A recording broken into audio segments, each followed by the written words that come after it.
President William Ruto may have been caught up in a diplomatic standoff between Morocco and the Sahrawi Democratic Republic. In a tweet sent out on Tuesday, the president announced that diplomatic ties with Sahrawi had been severed, a move that he appeared to reverse, instead opting for a softer diplomatic stance, stating that Kenya supports the United Nations framework as the sole mechanism to find a lasting solution to the Western Sahara dispute. Let's get more from NTV's Sydney Chazima.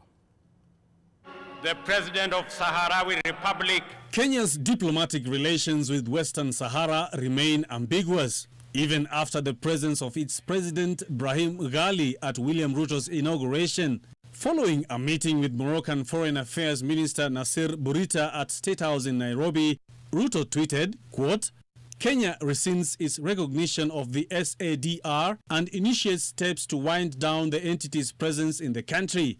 End of quote.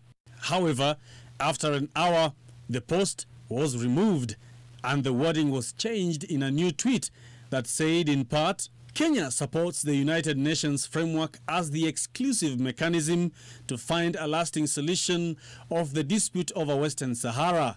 End of quote. But much to the chagrin of international relations experts. I also hope that going forward, President William Ruto will avoid Twitter when it comes to serious decisions, and he will go through proper channels, because Twitter is impulse tweeting.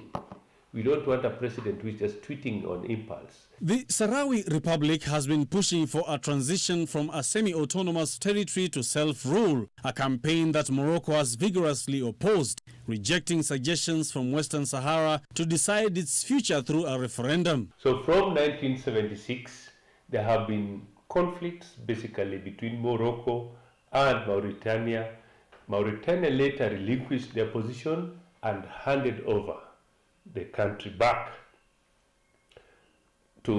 partly to the Moroccans, who are controlling 80% of the country, and the Polisario, which is the Sahrawi, the Arab Democratic Republic, controlling 20%. Western Sahara is recognized by 41 UN member states, which Kenya is part of. But its relations with Kenya have, however, oscillated on a sweet and sour pendulum since 2005, when the two countries established diplomatic ties with former President Mwai Kibaki. But in October the same year, Kibaki's government suspended the diplomatic relations. Western Sahara finally established an embassy in Nairobi in February 2014 under Uhuru Kenyatta, thus putting Kenya at loggerheads diplomatically with Morocco. Uhuru and Ruto's opposing viewpoints were also clear.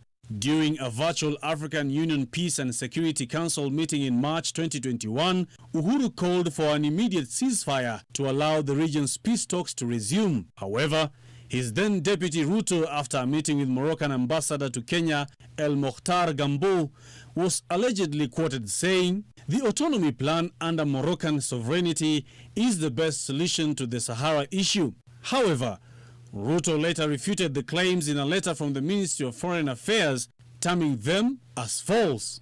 The Kingdom of Morocco has now announced that the Republic of Kenya intends to open an embassy in Rabat. President Ruto's decision to initially align with Morocco appears to be based on this promise. We have already made arrangements to make 1.4 million bags of fertilizer available at Kenya shillings 3,500. Apart from Russia, China and Canada, Morocco is one of the world's top 4 fertilizer exporters. The diplomatic ties between Kenya and Western Sahara now remain unsevered, but President Ruto's recent Twitter activity on the issue brings more scrutiny to his government's foreign policy and mastery of international relations going forward.